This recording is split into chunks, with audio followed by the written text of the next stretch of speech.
So welcome everybody. We are live with Michelle Seiler Tucker for Wow Wednesday. Good morning. So grateful to be here with you all. And let me go ahead and give us the best sound quality.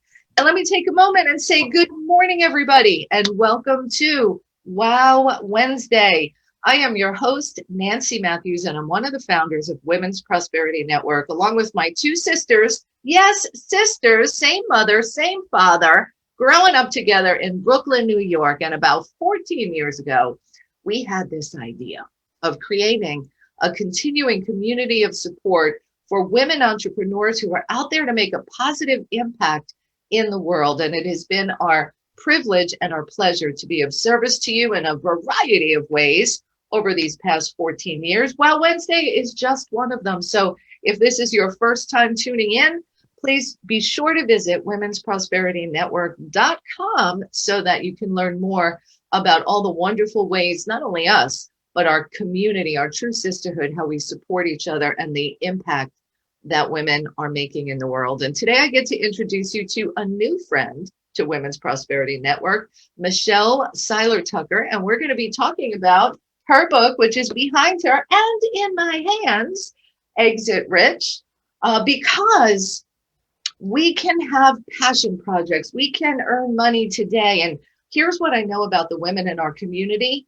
Every single one of you has something. The why behind why you do business goes way beyond just what you're doing today. You're here to create a difference and a legacy. And I'm sure you want that legacy to continue beyond you, even if it's just, not even that you transition to the other side, but that you want to do something new. You have a new passion or something else you want to pursue. Michelle is here to support you in creating a business where you can exit rich. So we're super excited to have her with us today. Welcome, Michelle. Thanks, Nancy. Thanks for having me. It's a pleasure to be here today. It is my pleasure, my absolute pleasure to have you. And we were introduced by our mutual friend, Sharon Lecter, who has been a friend of Women's Prosperity Network for many years. She's spoken at several of our conferences. We've done masterminds together, and we share great company and great friends, right? Absolutely. And she's my co-author of Exit Rich. I know. How perfect is that? Sharon is wonderful. She's fabulous. Yes. Yeah. So let me share with the audience a little bit about you and your background, and then we'll dive into today's conversation. So Michelle Seiler Tucker is the founder and CEO of Seiler Tucker Incorporated. She holds the M&AMI Mergers and Acquisitions Masters Intermediary, which is a mouthful right there. Can't even title, as well as Certified Mergers and Acquisitions Professional. She's also a certified senior business analyst and owns many other businesses in several different industries. As a 20-year veteran in the M&A industry, she is regarded as the leading authority on buying, selling, fixing, and growing businesses. Her and her firm have sold over, get this, 1,000 businesses in almost every vertical and have a remarkable track record of success. So get your pen and paper handy if you would like to be able to exit rich from your business. Right. So, thanks, Nancy. Yeah, you're welcome. So Michelle, tell us, actually, I am quite curious. How is it that you ended up in this field of mergers and acquisitions? Like, I'm thinking Pretty Woman and Richard Gere. There were no women in those boardrooms, right? Yeah, there's still, unfortunately, very few women in the boardroom. So we need to work on improving that. So how did that happen for you? So I've always been an entrepreneur, even, as a young girl. I always knew that I probably would not be a good employee because I don't like to be told what to do. It's like my number one pet peeve. Don't tell me what to do. So I've always owned different businesses and in different verticals. I did go into franchise sales, franchise development, franchise consulting, and I was a partner with several different franchisors. And I had so many buyers that kept asking me for existing businesses because they didn't want to buy a franchise. And I kept saying, no, no, no, but I'm all about law of attraction. Yes, yes, yes. And the power of yes. So I'm like, why am I not doing that? Why am I not selling companies? And really, that's what transitioned me into opening up my mergers and acquisitions firm almost nearly 20 years ago, or a little over 20 years ago, actually. And I started selling businesses. First, I started selling small businesses and then very quickly transitioned into selling large businesses, I $10 million figured and up. if I could sell a small business, why wouldn't I sell a large one, right? Exactly. Exactly. And, it's actually much harder to sell a small business than a large business. But at any rate, and then I learned what Steve Forbes says is true that 80% of businesses don't sell. 80%. And those are pretty startling statistics because you only have a 20% chance of selling your most valuable asset. And Well, so that's when I really transitioned into fixing businesses, buying, selling, fixing, and growing companies. right, because isn't it almost most business owners' dreams that they're building something that one day they can sell and either retire from or donate to charity or just definitely have things live beyond them. And the fixing piece that you do, and that's what we're here to talk about today, is how do you get your business ready to be sold? How do you get ready Right. to fix it rich? Because I suspect what people think is the foundation for building a business that you'll be able to sell is not really what it takes, right? I agree 1,000%. Yeah. Yeah, and I also think when many women and men start an entrepreneurial adventure, they're not thinking about selling it necessarily. They're thinking about how do I do what I love and have the money follow? How do I earn some money right now on my skills and talents? There's Right. that future vision in place. So what are the steps? And I know you're going to share with us the 6 Ps from your book. So let's go ahead and dive into that. And then in about about the halfway mark through the hour, we'll open up for some question and answer. So get your questions ready, my friends. I think really quickly, Nancy, if it's okay, let's kind of dive into the GPS exit model, and Okay. then we'll go into the 6 Ps. Because the number one reason that businesses don't sell is because business owners don't build a sellable asset. They don't think about selling their business until an internal or external catastrophic event has occurred. So it's really about mindset. So what we're trying to do is change the business owner's mindset. I always say that you will never grow a business past what you can grow the owner. So first and foremost, business owners don't think about selling until an internal or external catastrophic event has occurred, which is health issues, divorce, partner disputes, death. And external is this pandemic we're in. So I always tell my clients, you need to build, it's like Stephen Covey says, start with the end in mind. And you really need to build your GPS exit model. When you want to drive somewhere, what's the first thing we do? We pull out our phone, we go to Google Maps, and what do we plug in? Where are we going? Our destination. What happens if we don't plug in a destination? Yeah, the days of leisurely Sunday drives are long gone. We don't do that to get somewhere. And that's what happens to business owners, Nancy, is they don't plan to fail, they fail to plan. Yeah. And business owners don't have a destination. So they're driving around in circles, driving up and down the financial hills to end up nowhere. So the first thing we do with our clients is we have them just really figure out, what is my destination? What is my end game? What do I want to sell my business for? And pick a number. And everybody gets hung up on a number, but Nancy, it's just a number. It can be adjusted along the way. And so let's say we want to sell for $5 million. Boom, there's a number. Mm-hmm. The next step in a GPS exit model is, where are we starting from? What is our current location? In other words, what is our current evaluation? What is our business worth today? And Nancy, I don't know if you know this, but most business owners never think about valuations. They never think about getting their business evaluated. I just met with a business owner the other day, been in business 40 years, never had his business evaluated. Wow. This is your most valuable asset. You need to know every single year what your business is worth. You need to get a business evaluation checkup. Where do you get those? So good question, and I call this my annual valuation checkup. I don't suggest, and I love CPAs, so nobody get mad at me, but I don't suggest CPAs because they don't really, specialize in evaluating synergies. Find yourself a good mergers and acquisitions expert that knows and can help you determine what you want to sell your business for and can help you evaluate synergies, because it's all about the synergies in your business. The So synergy. synergies. Describe that a little bit more so we have a clearer So understanding. I'm going to really describe synergies and the 6 Ps, but synergies is your team. Synergies are your processes. Synergies are proprietary, your contracts, your databases, your patents, your trademarks. These are things that buyers will pay a lot more money for. Fantastic. So it's imperative to People don't think about that. I don't know that people think about that. No, people don't think about that. They really don't. And because everybody's thinking about the day to day. So what we're really talking about here right now is your plan. So let's say you want to sell for $5 million. Every year you need to know what your business is worth, because Nancy, there are events that increase valuations. There are events that decrease valuations, like this pandemic we're in. So let's say you want to sell for 5 million. Let's say you're currently worth $1 million. The next thing you need to know is time frame. What is my time frame? Let's say you want to do this in 10 years.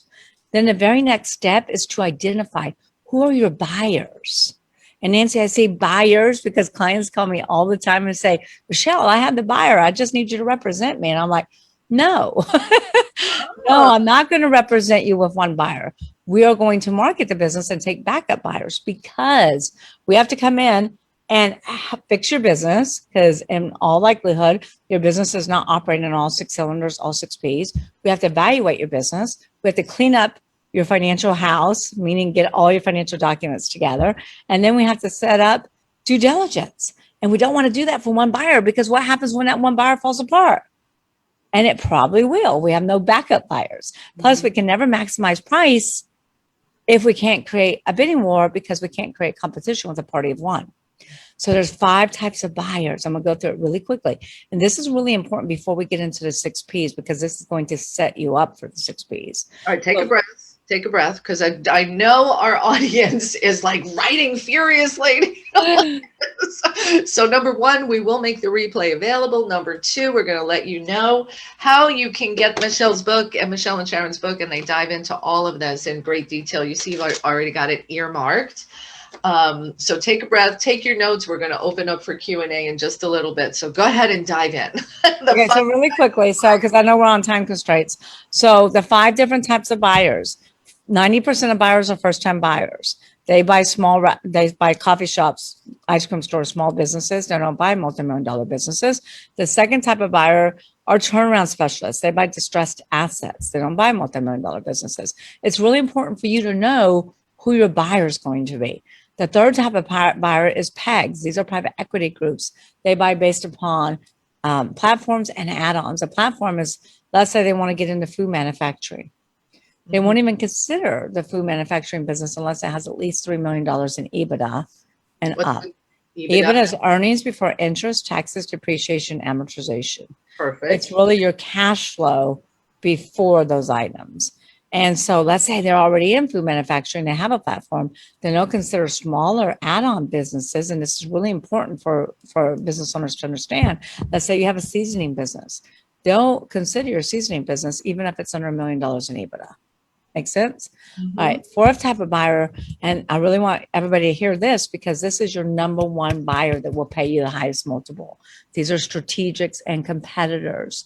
They pay more money for synergies, because they're buying synergies that will help catapult their current business to the next level. Plus, they take advantage of economies of scale. And then the last buyer are entrepreneurs, sophisticated entrepreneurs, or industry agnostic, and they're cash flow specific. So they chase cash flow. They're cash flow chasers, kind of like storm chasers. Yeah. And so now that you have your plan and you say, okay, I want to sell for $5 million. I'm worth $1 million. I want to do this in 10 years. Now, guess what? Now you start looking for the. I love how they said there should be a workshop. Yes, I agree. Yeah.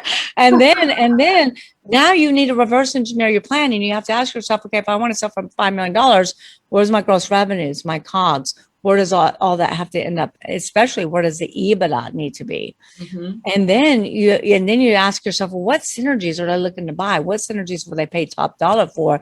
And then that's when you start building your business based upon the 6 Ps.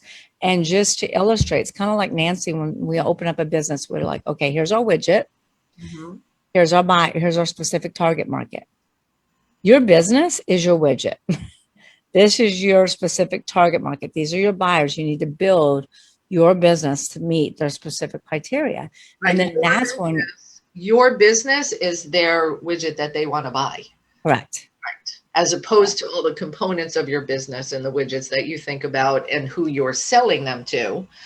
The holistic overall business asset that you have is what someone else wants to buy. Right. Exactly. And then the last step is what you have already said in the introduction of this podcast. The very last step is, what is your why? Why do you want to sell a business for $5 million? Because if it's easy to sell a business for $5 million, everybody would be doing it. So you have to have a powerful why. It has to keep you in the game. It has to help you weather all the financial storms. So that's the GPS exit model. Now, the reason why I like to do that before the 6 Ps is because the 6 Ps are your synergies. This is your infrastructure. This is what buyers will evaluate when they come into your business. Okay, beautiful.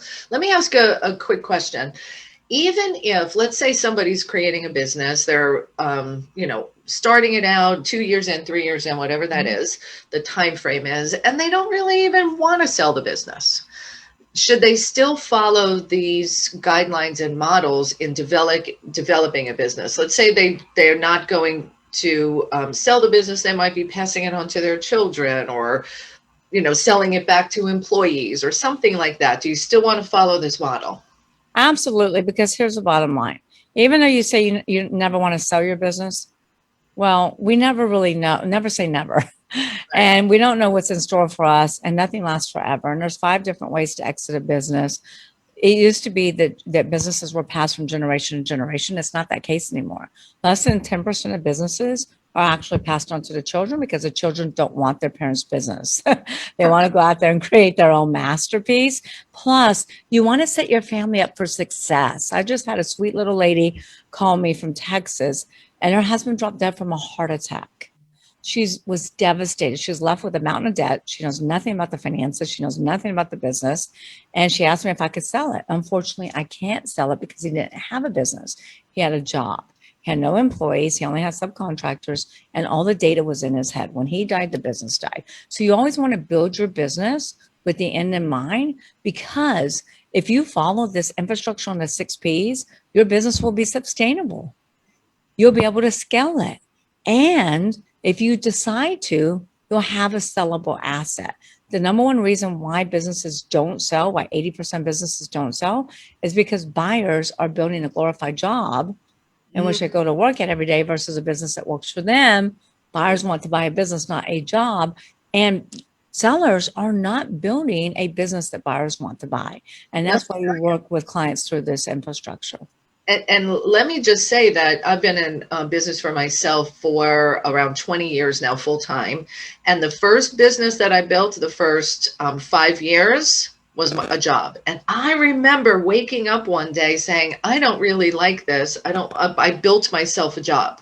I kind of replicated exactly what I was doing when I was working for someone else, because it was what I knew. That's when I started to get educated, and I got coaching and mentoring, and I read the Michael Gerber's book, The E-Myth, like huge, and started thinking differently. So when we created Women's Prosperity Network, I remember so clearly that we were starting with the end in mind. And let me just say, we're not selling, we're here. But we love you. This is our community. We're here to serve, right? But when we built it, we took that different approach. And for me, I didn't want to just be trading time for dollars, because when I was stuck in that business and I didn't want to do it anymore, I couldn't find somebody else to come in and take it over or buy it, because they're like, I don't want that job. You're the business. That's right. Right. And they didn't want the job. Right. That was part of it for sure. Right. And so that's what Exit Rich is all about. Exit Rich is about building the infrastructure where the business can run without you. Yeah. And then therefore you'll have a sellable asset. So are you ready to get into the 6 Ps? Let's get into the 6 Ps. And let me just make a comment. We got people in the chat. We have people on Facebook. So post your questions, put them in the Q&A or in the chat box, and we'll open up in just a couple minutes. Well, probably 10 or 15 minutes, because we want to get all the juice of the 6 Ps. So let's go. Okay. All right. So the very first P, and the most important P, which is why I put it first, is people. You don't build a business, you build people, and people build a business. Mm. And entrepreneurs, like I said, have really built, many entrepreneurs have built a job, and the business is 1,000% dependent upon them. And that's why the business is not sellable. So we really want entrepreneurs to focus on their strengths, hire the weaknesses. A lot of entrepreneurs think, well, if I want it done right, I have to do it myself. And so they have their finger in every pie. That's not really exactly true. None of us are good at everything. So we really have to identify our strengths, focus on our strengths, hire our weaknesses, because you'll never grow unless you let go of the control.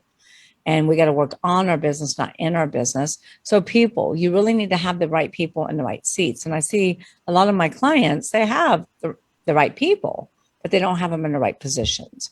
And then also, ask the who question. Who opens the door? Who handles customer service, marketing, legal, accounting, manufacturing, logistics, quality control, environmental? I mean, the list, Nancy, goes on and on and on. The clue here is that you should never be next to the who, because we're really trying to build a business that runs without you. So, list all of those who's in your business and then assign them to someone in your organization that's a good fit. Yeah. And let me say that if you're at a place where you might be starting your business, you have one or two people on your team or a virtual assistant, you still want to take a look at your business from this lens so that you can outsource those things as revenue builds. So again, it's about having that future look. Who does all these things? Well, right now it might be you because you just started and you're just getting into revenue.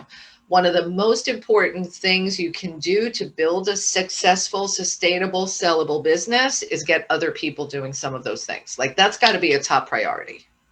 Yes, and a lot of clients will say, and I work with a lot of women as well, and they're like, "Well, Michelle, I can't afford to hire someone," and I understand that you might not be able to afford a W-2, but you can get 1099s, you can get subcontractors, you can, colleges are one of the best places because many colleges require their students to have internships before they graduate. So we actually have we're in between 5 different colleges, and so we have a waiting list of interns who want to join our organization. So I always say, when people say I can't afford someone, well, you can't afford not to. And if you don't have an assistant, then you are the assistant. So this is really important. And like I said, you don't build a business, you build people, and people build the business. Yeah. Oof, so good. Tweetable. Quotable moment. All right, let's go. The second P is product. Yeah. And I just want to give you a quick insight. And I know we're running out of time here, but just quick insight. When I wrote my very first book, Sell Your Business for More Than It's Worth in 2013, I did the research and learned that 95% of all startups, 90 to 95% of all startups within 1 to 5 years will go out of business. But when I did the research for Exit Rich, I was flabbergasted to learn that the business landscape has changed, it's flip-flopped. And now it's only 30% of startups go out of business, only 30%. But out of 27.6 million companies, those businesses that have been in business for 10 years or longer, 70% of them are going out of business now. 70. At the 10-year mark? You hear, they've been in business over 10 years, 10 years and over. And you hear about the big public companies all the time in the media. Toys R Us in business 75 years, goes out of business. Kmart, Steinmart, Pier 1, Godiva's closing down 1,500 locations. But the media doesn't talk about the private businesses. These private businesses are selling for pennies on the dollar, exiting poor, closing down their business, and even worse, filing bankruptcy. The number one reason why businesses are going out of business after being in business for 10 years, Nancy, is lack of aim. Aim is always innovate and market. Always innovate and market. Business owners stop innovating. They get married to their original idea and they're stuck in that. Look at Blockbuster. Blockbuster is on Netflix. They could purchase Netflix and they sat back and did nothing. Toys R Us did nothing to innovate in 75 years. So this next P is product. Innovation around product is huge. Ask yourself, is your product, your service on the way up or on the way out? Godiva's closing down 1,500 locations. Wow. Yeah. And so I just read the chat. They're going to, no, the chat's good. I'm glad it's there. And hopefully they are innovating to get online. Yes. Hopefully they're innovating to get online, like Harry and David's, Harry and David's has great chocolate too. But innovation is key. So your product is your product, your service, your industry. Ask yourself, is it on the way up or on the way out? Do you have an Amazon? If you have an Amazon, this is when you sell. You want to sell when you're in your prime. Or if you have a blockbuster, you know, a lot of industries, unfortunately, are going out of business because of this pandemic. But, you know, I always tell my clients, if you have a blockbuster, that doesn't mean that we just pack up and go home. We have to become transformational. So, you know, ask yourself 3 different questions. Amazon did this in the 90s. Ask yourself, what business are you in? Amazon said, well, we're in the book fulfillment business. Number 2, ask yourself, what do we do better than everyone else? What is our core competency? What is our USP, our unique selling proposition? And Amazon said fulfillment. We do fulfillment better than everyone else. The third obvious question, Nancy, is what business should we be in? What business should we be in? And Amazon said we should be in fulfillment. We need to be fulfilling products for everyone all around the world. Those 3 transformational questions transformed Amazon from a small book fulfillment center to a multi-billion-dollar worldwide conglomerate that they are today. So this is product. Also, ladies, we have to have more than one revenue center. We have to have congruent revenue centers. One of the reasons that so many businesses, especially like restaurants, went out of business is because they have one way they get paid. We have to have multiple streams of income coming in that are congruent. So that's product. So we got people, we've got product, and the next P. Yes, I'm going to get to intellectual property. Processes. Process. IP last week, so that was great. Yeah, we're going to do intellectual property. That's number 4. So processes. Processes are kind of like exit strategy, Nancy. Business owners don't think about it until something bad in a company happens. And like, oh my gosh, we need a process for that. So we really need to design our processes from the beginning. And this is where most owners get this wrong. Most owners design their processes around the owner's agenda, not the customer experience. I'll give you an example. Chiropractors. We're open Monday, Wednesday, Friday. And I love chiropractors. My husband's one. We're open Monday, Wednesdays, Fridays. From 9 to 12. We come back from 3 to 5. We're closed Tuesdays. Why is that? Why do all chiropractors get taught that? Well, I don't know. My husband doesn't do that though. We have multiple locations, and he doesn't do that. So he knows to design. You got to design your process around the customer experience. Why do they do that, Nancy? Because I want time off to play golf. I want time to do this. They're designing their hours. Why do doctors say my hours are 9 to 5 when we're all working? Why are banks' hours 9 to 5 when we're all working? They're designing. The chiropractor patients say it's paperwork. Okay, I can answer that one in a few minutes. Okay. So, because that's not exactly true. But anyway, they're designing their processes around their agenda. You need to design your processes around the customer experience. Ask yourself, what do you want your customers to experience? McDonald Brothers. Did you ever watch the movie The Founder? Yeah, it was really good. Great movie, right? So 1950s, McDonald's says we want to create a fast food restaurant, and we want to create a fast food system around our processes around the customer experience. We want our customers to experience great tasting food that's hot, fast, 30 seconds or less. So ask yourself, what do you want your customers to experience? Remember, they went out to the tennis courts, drew out the processes in the movie The Founder, until they finally figured out, and guess what? Even though the process was designed back in 1950, you can eat at McDonald's anywhere in the world and still get the same experience because of the processes. And that goes back to the people. That goes back to people. Absolutely. Right. But have you ever dealt with like a bank, Nancy, a retail company, a social media, and you have a horrible problem that you're trying to get fixed, and it says punch this number for this and punch this number, and finally you get a live person on the phone, you tell your whole story, and they're like, oh, well, I have to transfer you. And then you get disconnected, or you're talking to 5, 6, 7, 8 different people, and your problem never gets resolved. Yes. We have to go back to the customer experience. Whoever makes it easiest for the consumer to do business with you is the company that's winning. Amazon is winning because you can practically buy anything. You can practically buy a horse on Amazon and have it delivered in 2 days. So we have to go back to our customers and ask them, what do you need? What do you want? How can I make it easiest for you to do business with us? Let me just say that I'm enjoying this because I'm checking off the list on how we're doing on the 6 Ps. And just in March, we went to all of our members and said, what do you need? How can we serve you better? And we just last week launched a brand new website, training portal, member directory for them to be connecting with each other. We're upgraded the way we're doing our coaching. And we teach this exact same thing. You've got to always be focusing on what do they need? How's their experience? Because they're the ones that are giving you the money. Absolutely. And guess what, Nancy, if we don't create a wow experience for our clients, then Right. somebody else is going to do that instead. So it's very important to make sure you design your process around the customer experience. And most importantly, they got to be productive. They got to be efficient. I mean, they can be the reason, processes are the reason you can make money or lose money, and they have to be well documented. Your policy procedure manuals is always going, because every time something happens, you need to add to it, have your SOP checklist, and then have your handbooks, employee non-competes, etc. Yeah, good. All right, let's move on to the fourth P. So proprietary, someone mentioned proprietary earlier in the chat room. Yeah. Proprietary is the number one value driver. So I really want y'all to hear this, because this is really important. This will get you more money on your business than anything else. Let me give you a crash course on valuations. If you have less than $1 million in EBITDA, your business will typically trade, unless you have a SaaS business, your business will typically trade for anywhere from 1 to 3.5, depending upon your synergies. If your EBITDA is over $1 million, you'll start at 5 and up, depending upon these synergies. So proprietary, there's 6 pillars to it. I'll go through it as quickly as I can. But your proprietary assets can take you.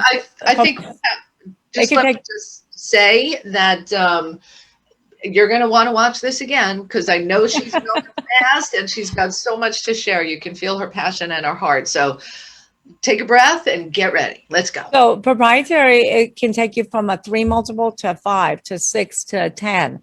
This is the most valuable. So this is the highest value driver. There's 6 pillars. Number 1 is branding.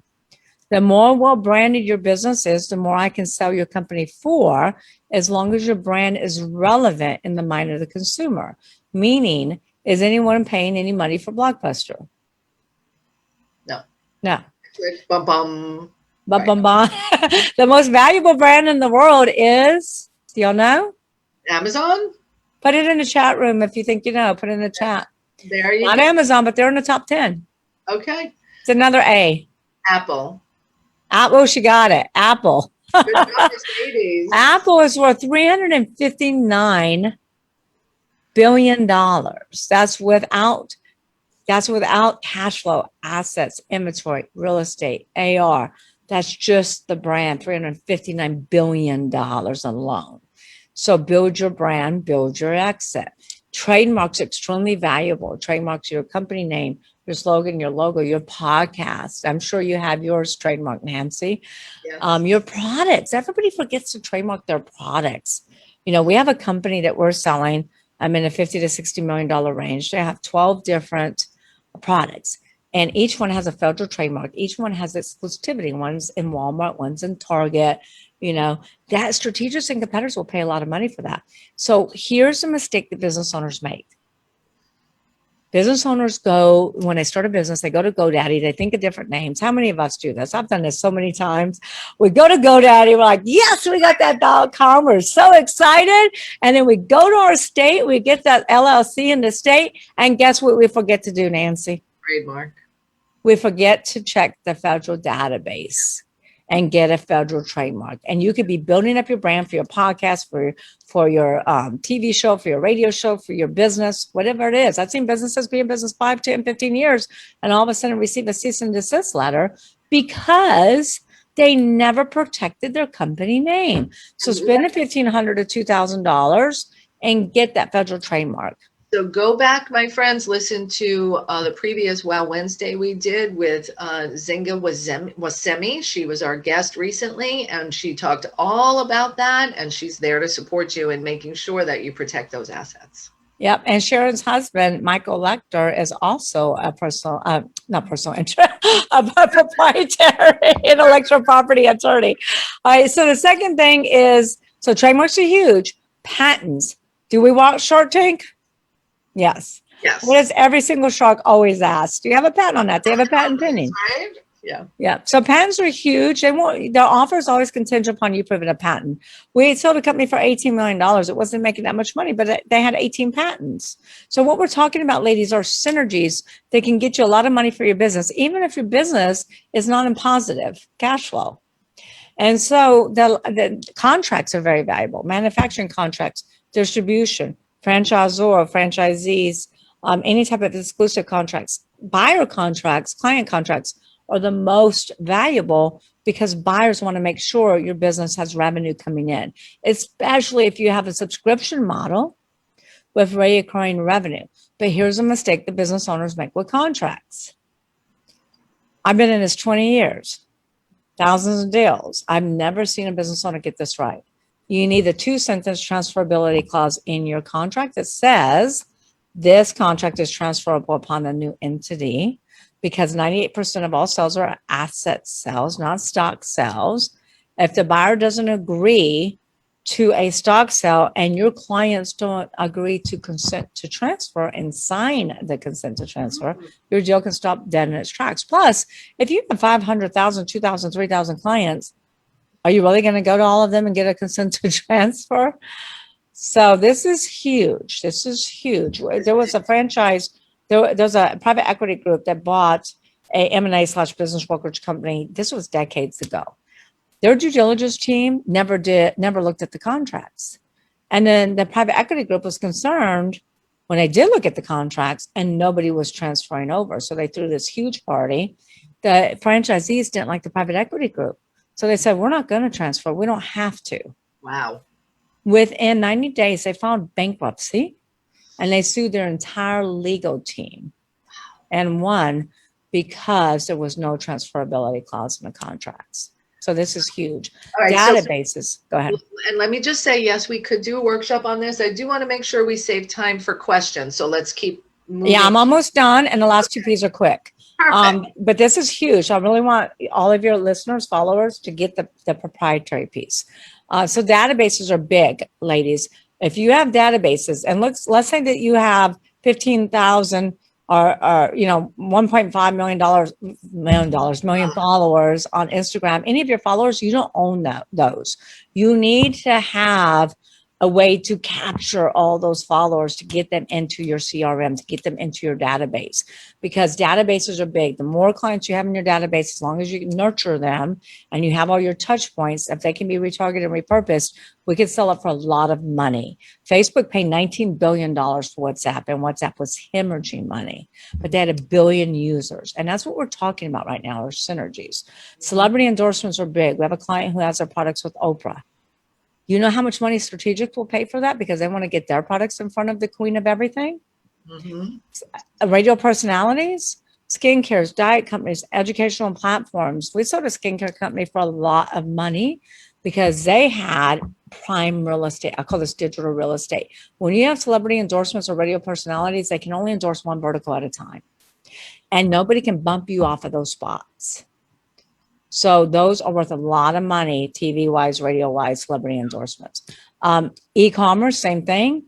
Any type of positions you have on Wayfair, Etsy, and not just for Wayfair, but let's say you just make pillows and you have the top 3 positions for pillows on Etsy or top 3 pillows on Wayfair, Amazon. This is all huge money maker. Content is big too. Content is king. And anyway, I can go on and on about proprietary. The next P is Patreons. This is your customer database.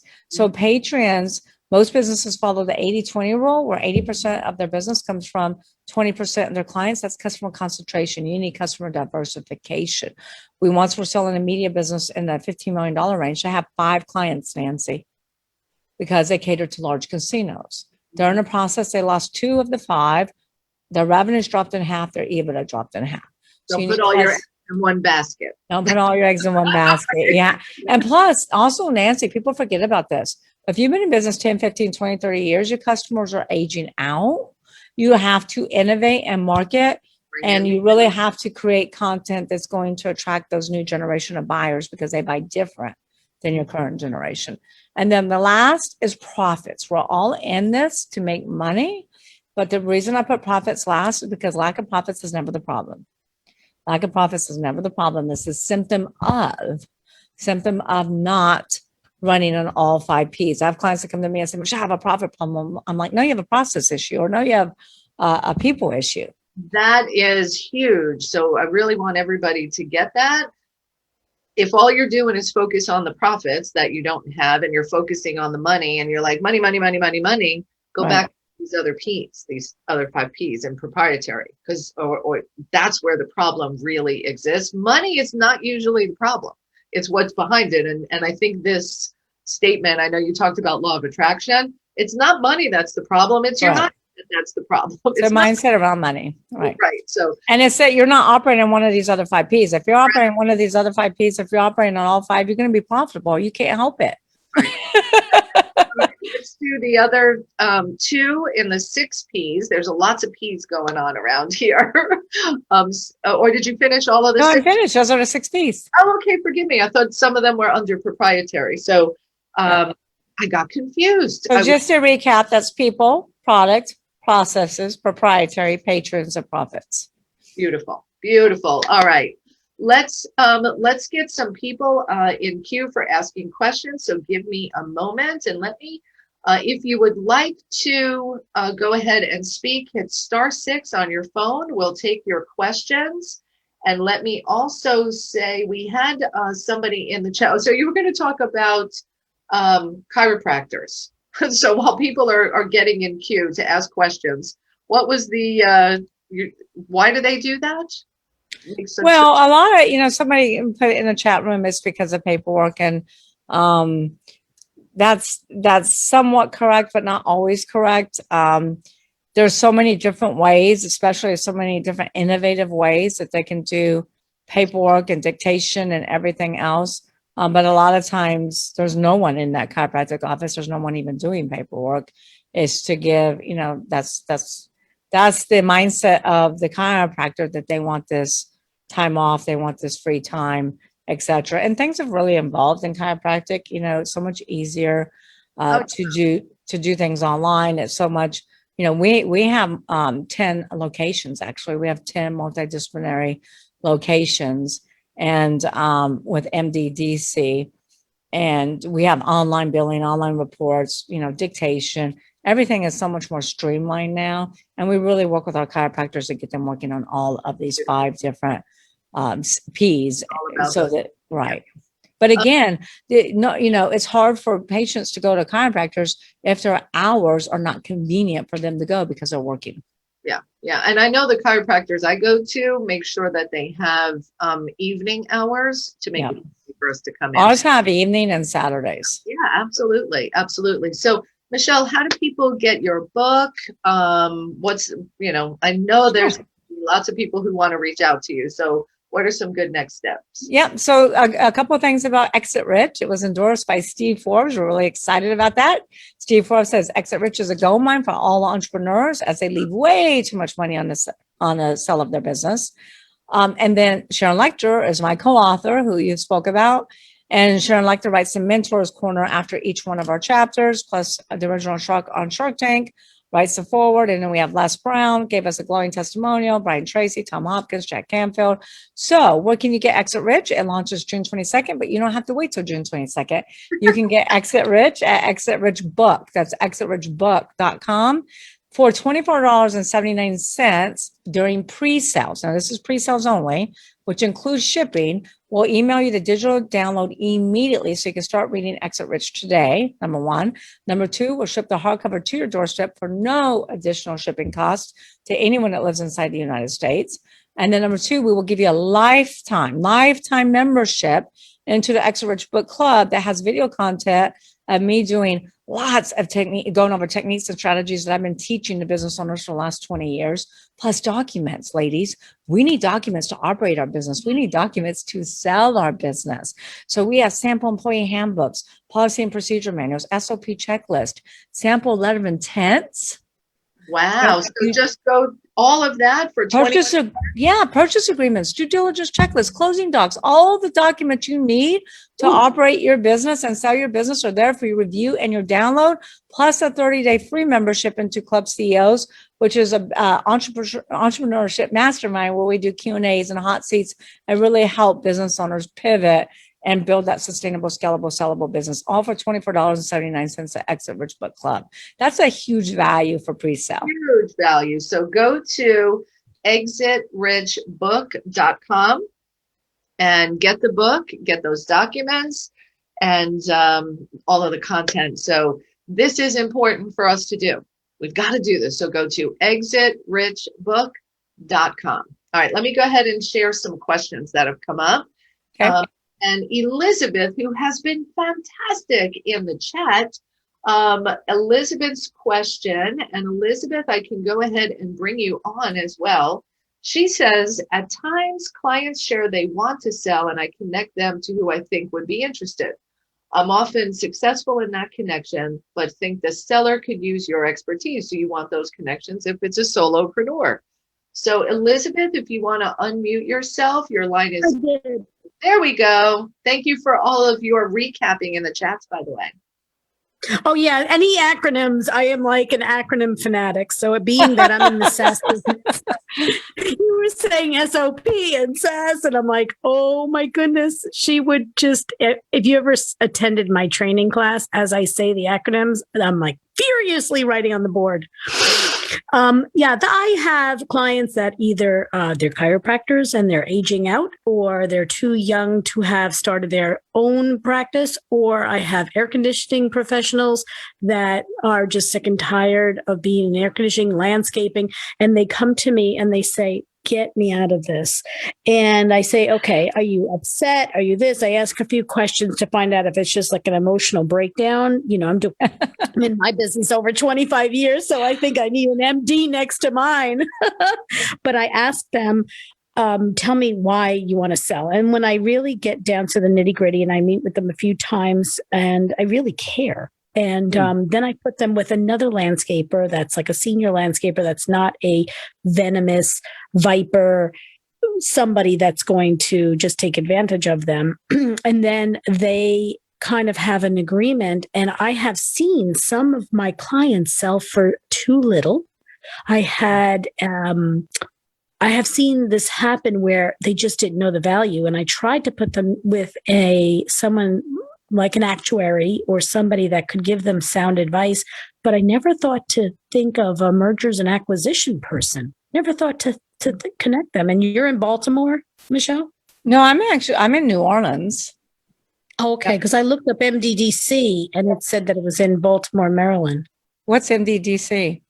The chiropractic chain. No, that's not the name of it. We have multidisciplinary clinics with MDs and DCs with medical doctors and chiropractors. Okay, I looked up MD. I looked up. But my mergers and acquisitions practice is Seiler Tucker, and my website is SeilerTucker.com. And we're in New Orleans, but we do business all over the United States and in other countries as well. Would you be interested in a one? You said you do deal with 50 million and up. We deal with 10 million and up, but I do have a team. So we also work with smaller business owners as well. And we also have a road to sell program because a lot of businesses are not sellable for the desired price that the owner needs to exit. So we also put them in our program to build their business up to get them that desired price tag. Fantastic. Okay, thank you. So we're happy to work with your clients and, connect with us offline, Elizabeth, and we'll start building this relationship. Thank you very much. Thank you. Awesome. Fantastic. Elizabeth, it sounds like this was just the right session for you to be with us today. All right, Exactly. Great. Excellent. All right, let's go ahead. If you have a question, you can hit *6 on your phone or raise your hand, and I can go ahead and open you up. Let's check in. Who has some questions today? And I'm not seeing any hands raised, and I'm using a new technology, so I apologize. But you can put something in the chat or in the Q&A if you have a question that you'd like to ask. In the meanwhile, be sure to go to exitrichbook.com, and we will go ahead and get yourself the book. I have it. Like I said, I've got it earmarked, and I'm looking forward to going through it yet. You actually have the advanced review copy. Of course I do, Sharon. We've actually made changes since then. We have to get you a new one. Of course I do, since Sharon's a friend of mine. Yeah, you got like the first one. Exit Rich too, I just wanted to let everyone know that Exit Rich is just not about selling a business, because the first half of Exit Rich is all about building a business that is sustainable. that you can scale. Even if you never want to sell your business, you'll have a more profitable business just by following the techniques and strategies and Exit Rich. Beautiful, beautiful. And I see we have a question from Trish, actually. So Trish Carr, hit *6 on your phone and you should be able to be unmuted. So let me check in. Did you hit *6, Trish? And her question is, I'm not seeing it yet, so we're trying. Trish says to talk a little bit more about selling your databases. And then we have a question from Artworks Incubator with Zengo Asami. So a little bit more about selling databases. So, Nancy said this very well in the beginning. Nancy said that you really want to sell your business as a whole, not just piece by piece by piece, right, Nancy? You talked about that in the beginning. Yeah. And so, yes, can we sell a database separately? We can. And we can, certainly talk to you about that because it's hard to value your database without knowing more information. But it's really selling your database to a strategic like a Facebook who's willing to pay a lot of money for certain synergies. But the way you really maximize is by building all of what we talked about, all of the synergies in your business to really maximize and cash out. But if you're interested in just selling a database, connect with me at SeilerTucker.com and we'll ask you some questions and see what we can value that at for you. To just sell the database. Mm-hmm. Okay. All right, good. So Trish, you can unmute if you want, I believe, and that should work. Did we get your question answered, Trish? All right. Issues on the *6 today, so I apologize, everyone, but keep your questions coming. Hey, I got it. It worked finally. Thank you. Yes, that is correct, Elizabeth. SeilerTucker.com. Thank you. Perfect. Trish. Well, and the reason I ask about databases, I know, a lot of people are all about how proud they are about the number of people in their database.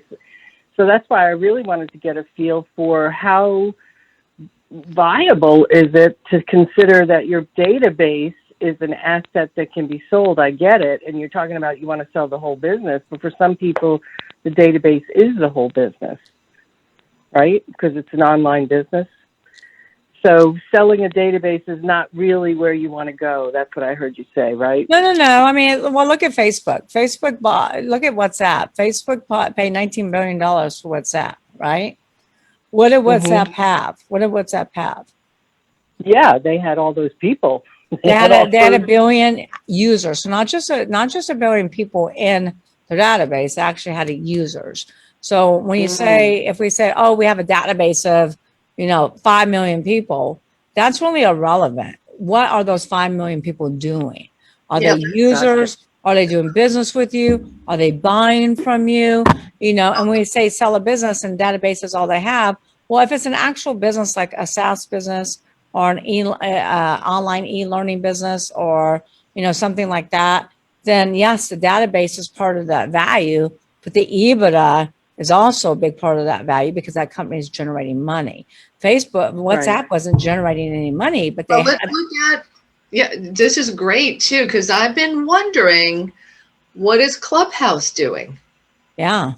Clubhouse, it doesn't cost anything. There's no advertising, anything of that is happening there, but they have, I don't even know how many, millions and millions of users. And those are users. So there's a big difference between just having people parked in your database and having users. Big difference, right? So WhatsApp had users. Clubhouse has users. Fishbowl has users. And that's worth a lot of money to the right strategic buyer. Now, if it's an online like we're selling a lot of e-commerce businesses and we sell a lot of education businesses, and these businesses have not just a database and just the users, but they also have the EBITDA, they have the talent, they have the processes, they have everything else that we discussed. Well, and I think having active users in your database, whatever that looks, the database is, it also brings us right back to what is the process for the customer experience. Like everything is so connected, spherical, that it all comes together to maximize. And when we talk about innovation, why 70% of businesses are going out of business, it's not just innovation around products, it's innovation around processes, Nancy, because we have to continuously innovate our processes to enhance that customer's experience. Really good. Trish, thank you for bringing that up. Thank you, Trish. And Yeah, that's my pleasure. Thank you. That's my sister and business partner, Trish Carr. Oh, hi, Trish. And Nancy, I think you're doing a fantastic job, and you're doing this. I don't see anybody like little fingers. If I was trying to do this on my end, you see all my whole team behind me because I'm not a technical person. So I think you're doing an outstanding job. Cheers to Trish.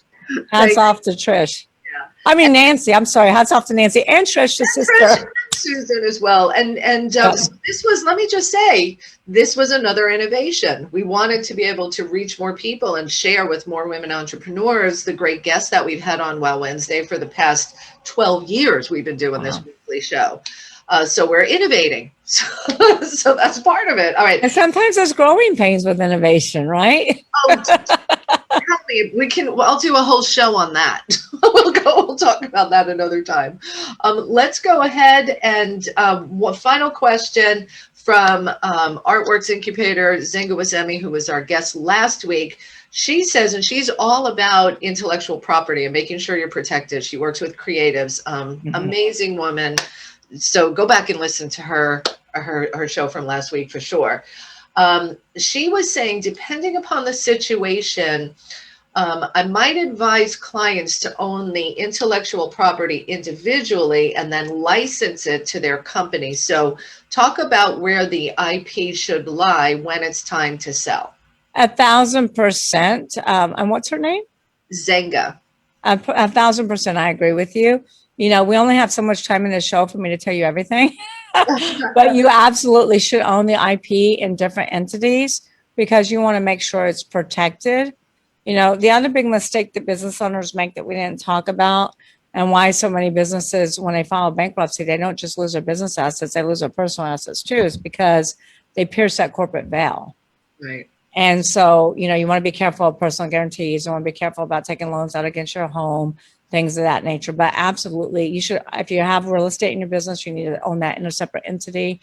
If you have patents, own that in a separate entity. All of your IP should be in separate entities. Great. Fantastic. Thank you, Zenga, for bringing up that valid point. Actually, I'm going to sneak in one more question. And Zenga, I'd like to have you on my podcast, Exit Rich. So just contact me. That's how it works. Teamwork. We're all in this together. It's so Teamwork good. makes the dream work. Right. All right. Final question. And again, you can continue to keep your questions coming in the chat after we finish up today on Facebook. Catch the replay. Go to exitrichbook.com. You need to. So go grab it. And they've made it so easy for you. Dorothy May Ross asks, small businesses just starting. What is the one thing to make sure you do first moving forward? First, read Exit Rich. And then second, read Exit Rich because it's everything you need in there to start your business and start it the right way. But also align yourself with an expert, with a mentor, somebody who's been down the road you want to travel. Learn from other people's mistakes. I always say it's hard to read the label from the inside of the bottle. You need an outsider's perspective to read warning signs and keep you out of the danger zone. So get an entrepreneur, but not just any entrepreneur. Get somebody, because there's so many people who have opinions, right? And so many people have ideas, but do they have the success behind them to back it up? So you want to make sure you get the right entrepreneur to help you, to support you, to be there, because they will shorten your learning path dramatically.